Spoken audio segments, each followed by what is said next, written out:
حضور بعد اولیاء کرام کے بارے میں آتا ہے کہ وہ جب اپنے مریدوں کے سامنے بیٹھتے تھے تو وہ اکثر مراقبے میں چلے جاتے تھے اور بعد اپنے خاص مریدوں کے بارے میں بعد بشارتیں سنایا کرتے تھے. مثلا حضرت نظام الدین اولیاء کے بارے میں میں نے پڑھا ہے, یا حضرت زکریا ملتانی کے بارے میں پڑھا ہے. انبیاء کے متعلق بھی پڑھا کبھی؟ نہیں, انبیاء کے بارے میں نہیں.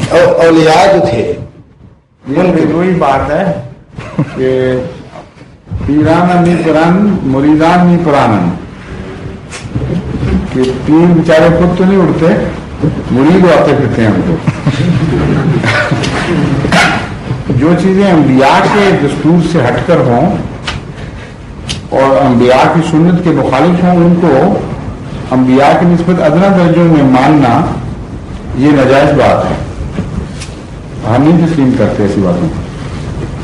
ایسی حرکتیں ہیں جو اولیاء کی طرف یہ منسوخ کرتے ہیں, ان کا قرآن کریم کی بیان فرمودہ واقعات میں جو انبیاء کے واقعات ہیں کہیں ذکر نہیں ملتا.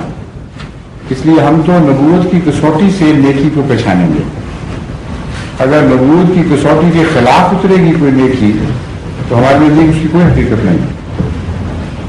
فضی کس سے نہیں, آج کو نہیں وہ بناتے پیر ایسے دکھاتے لاتے, سب ماضی کے قصے ہیں. ان کی ہر چیز کہانی بن گئی ہے, ہر چیز پرانے زمانے میں پیچھے رہ گئی ہے.